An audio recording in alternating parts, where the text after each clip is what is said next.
Bonjour à tous, bienvenue sur ma chaîne YouTube Nestiseb. Nous allons faire un petit peu comme d'habitude chaque début de semaine le point sur ce qui s'est passé, en l'occurrence sur les trois-quatre grosses capitalisations telles Bitcoin, Binance, Ethereum, pour voir ce qui se passe. Allez, tout de suite, on met les graphiques en route. Je suis donc sur le Bitcoin. Nous sommes le 25 juin.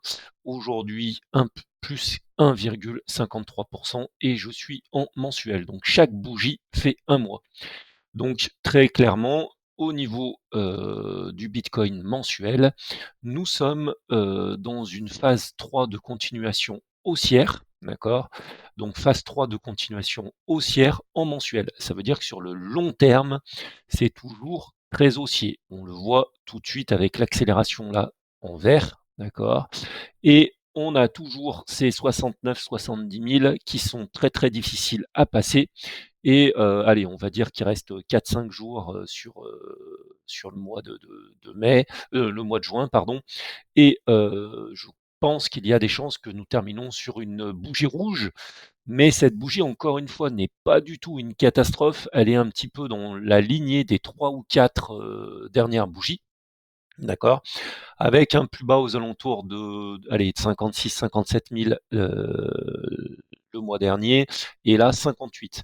Donc très clairement, qu'est-ce qui se passe? Nous avons obtenu le premier objectif, d'accord, du retournement haussier à 70. Rappelez-vous, nous avons un deuxième objectif à 120 000, ce qu'on appelle l'objectif 2 du retournement haussier, d'accord, et surtout un niveau très très important, la MM9 mensuel qui est aux alentours de 55-56 000 euros. D'accord. Donc en mensuel, nous avons une première résistance, un premier support, pardon, qui se glisse au niveau de 55-56 000. Bien retenir, voilà, très très important de retenir ce niveau 55-56 000. Nous allons passer en hebdo. D'accord, donc chaque bougie fera une semaine pour voir ce qui se passe sur le Bitcoin avec des niveaux qui vont être importants. Alors, rapidement, donc très clairement, au niveau hebdo, donc on a zoomé, chaque bougie fait une semaine. Ça nous donne un petit peu plus on va dire, d'indices sur ce qui va se passer. Donc rapidement, nous sommes en phase de squeeze, donc la période un petit peu d'accélération en hebdo est finie. Nous avons un WTI, une divergence, ce qui veut dire que nous sommes dans une phase de consolidation.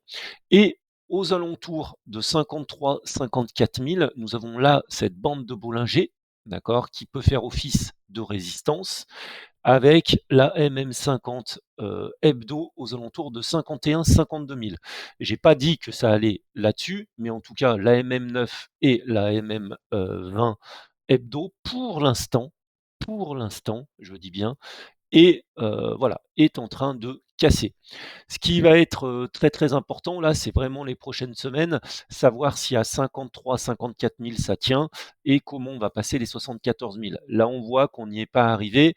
Bon, on est au milieu, on va dire, du range hein, entre 74 et 53, d'accord. Donc on est là et tout ce qui va être vers les 55-56 000 maintenant devrait être quelque chose qui devrait faire rebondir le Bitcoin. Si on rebondit pas clairement là, ça va être un scénario un petit peu complexe.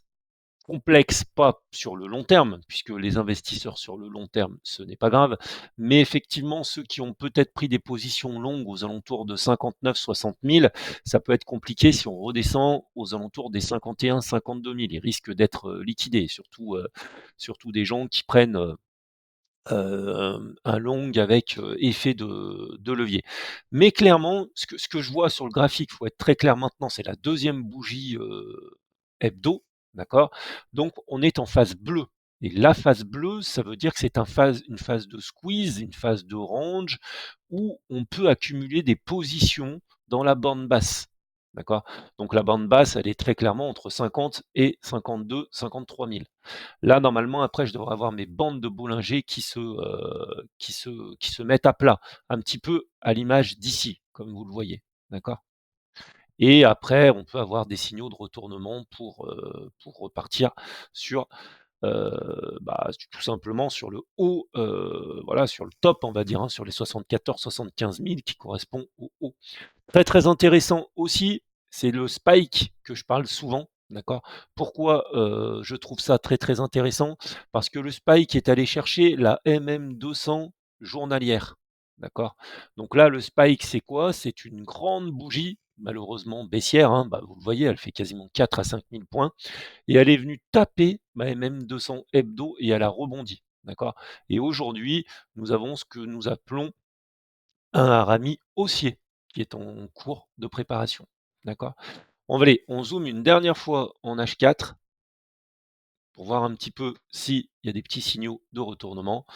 Bon, phase 4, pareil, hein, on voit le spike, il a été racheté. La MACD était en train, là, tout doucement, voilà, la MACD est en train de tourner.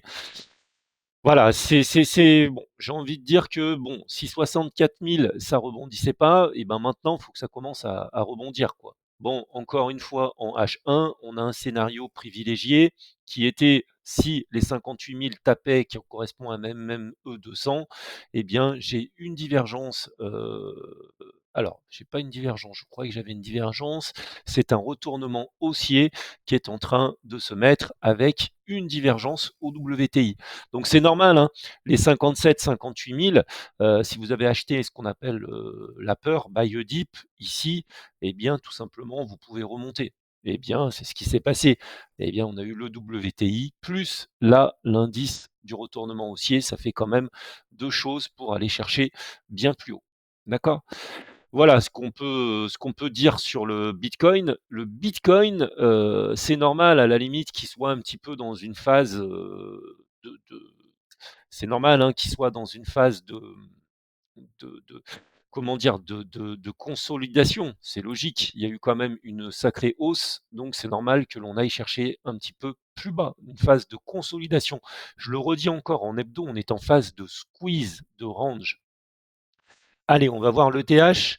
Ouais, rapidement, on va le mettre en mensuel, mais ça va peut-être pas trop nous apprendre grand-chose. Voilà, toujours pareil, niveau clé sur l'Ethereum, 2009-3000. Pourquoi? C'est ma MM9 hebdo pour l'instant qui est bien orientée. Toutes mes MM sont orientées vers le haut. Donc dans le long terme, on devrait aller chercher les 4900. D'accord? En semaine, qu'est-ce qu'on nous apprend sur l'Ethereum? Phase de consolidation, tout est bien respecté. Phase de squeeze, accélération haussière, continuation haussière, contraction de volatilité, les prix latéralisent. Pour l'instant, on est dans cette phase de range avec 2008-2009 qui devraient être les points clés plus bas où on pourrait recharger pour aller chercher les plus hauts. D'accord? Pour le long terme, en hebdo et en mensuel, il n'y a rien de changé. Tout est pareil, c'est-à-dire qu'on va normalement aller chercher la TH à 4003, 4004. Regardez en journalier, d'accord? Daily. Daily, c'est très très important. Ce qui se passe, on a notre MM200, pardon, daily qui se trouve à 3000. 3000, c'est un super point d'entrée. Qu'est-ce qui se passe? Pour l'instant, on a une MACD, une divergence. D'accord? Donc la divergence, souvent en daily, elle a énormément d'importance parce que c'est quelque chose qui marque la fin d'un mouvement, que ce soit haussier ou baissier. En l'occurrence, on est en phase 3 de continuation baissière. Et MACD, on a un point d'entrée qui est très très très agressif, aux alentours des 3200. Ici, un harami haussier qui est en pleine configuration. Donc, c'est encore une fois bon signe. On a quelque chose qui se met en place. C'est peut-être la fin, entre guillemets, de cette continuation baissière en H4, hein, on parle, hein, donc et en daily, donc c'était un petit flux baissier. Voilà. Que dire de plus? On va regarder en zoomant. En H1, WTI, d'accord, donc qui est en train de se mettre en considération. Et là, maintenant, il faudrait que l'on reparte vers le haut pour vraiment dire qu'on a liquidé les positions baissières. On a racheté donc les positions baissières. OK? Allez, on va faire Binance Spot.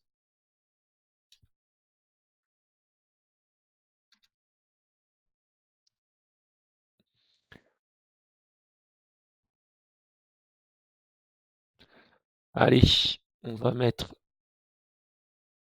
en hebdo. Donc là, je prends les grosses capitalisations, c'est pas pour rien. Donc là, pareil, hop, objectif 2 qui a été fait à 600, d'accord? Donc on a une mèche qui est allée chercher les 700, c'est normal, il doit consolider. N'oubliez pas que l'objectif 2 a été réalisé. Ça veut dire que tous ceux qui sont rentrés en longue ici, maintenant là, doivent commencer à prendre leur gain. Donc ça latéralise, d'accord? Mais c'est pas parce que ça latéralise et qu'on n'arrive pas à monter les 600 qu'on va repartir vers le bas. Non, pas pour l'instant. En tout cas, sur le graphique, c'est clair et net, non. Ici, en hebdo, on est dans une phase 4, d'accord, de contraction de volatilité. Ça veut dire que le cycle haussier long terme est en train de s'essouffler. Mais ce n'est pas pour ça qu'on repart vers le bas. On latéralise, on consolide. Les gens ont pris leur gain sur les 660. C'est normal, ceux qui se sont mis en position à 250, 300, ils prennent leur gain parce que l'objectif a été réalisé. Donc, on va consolider. OK?